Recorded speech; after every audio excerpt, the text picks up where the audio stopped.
ቆያችሁኝ? በያላችሁበት 30 ደቂቃ ከቤቲ ጋር ዛሬ ከጂም ሆኜ ነው ወደ እናንተ የምደርሰው። በተከታታይ የተለያዩ ቪዲዮዎችን ወደ እናንተ ማድረስ ታስታውሳላችሁ። የተለያዩ ኮሜንቶችን በመሰብሰብ የተለያዩ ሀሳቦችን በማዳመጥ ብዙዎቻችሁ ፕሮግራሜን እንደወደዳችሁት ብዙ እንደተማራችሁበት ነግራችሁኛል። በጣም ተደስቻለሁ። የበለጠ እንድዘጋጅ የበለጠ እንዳስብበት እያደረጋችሁኝ ነው። ስለዚህ በጣም አመሰግናለሁ።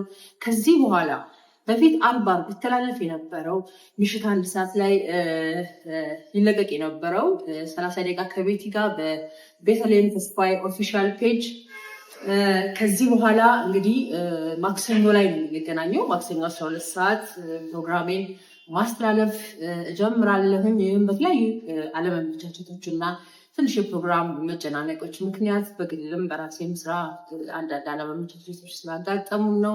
እርግጠኛ ነኝ ጠብቃችሁ እንደምታዩኝ። የደረሰኝ አስተያየት በጣም የሚገርም ነው።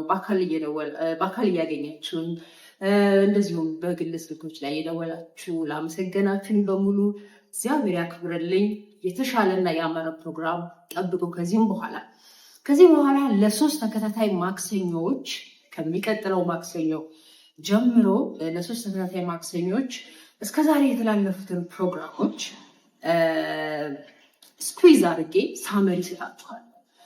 ብዙ ጥሩ ነገሮች ተነስተዋል። ግን ቻናሉ አዲስ እንደመሆኑ ብዙ ሰዎች ጋር እንደታሰበው ያህል ስላልደረሰ ምናልባት እነዚህን ፕሮግራሞች ሰመሪ አውጥቼ የሶስት ፕሮግራሞች 30 ደቂቃ እንግዲህ የ90 ደቂቃ ፕሮግራም በ15 እና በ20 ደቂቃ ውስጥ ቀለል አድርገን እየተጫወትን ሰመሪ እንሰራለን ማለት ነው። ስለዚህ ምናልባት ወደ 10 ፕሮግራሞች ወደ እናንተ ደርሰዋል። እነዚህን እንግዲህ የሶስቱ ፕሮግራሞች በአንድ ፕሮግራም ወይም ደግሞ በአንድ ስርጭት በ15 ደቂቃ ከ10 እስከ 15 ደቂቃ ባለች ደቂቃ ውስጥ ወደ እናንተ ማድረስ ይሆናል። እርግጠኛ ነኝ ጣፋጭ የሆነች ቆንጆ ሳመሪ እንደማቀብላችሁ። ጥሩ ኦርጋናይዝድ በሆነ መንገድ ሀሳቦችን ሳንለቅ ኮር አይዲያውን ኮር ኮንሴፕቶችን ሳንለቅ መድረስ ያለባቸውን መሰረታዊ ሀሳቦች ታደርሳለሁ ብዬ አስባለሁ።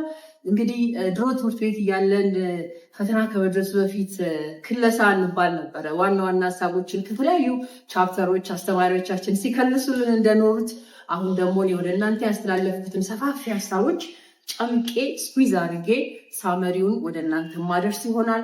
ስለዚህ በሚቀጥለው ማክሰኞ በጣፋጭ ፕሮግራም እንገናኛለን። እወዳችኋለሁ። ሰላም ሁኑ።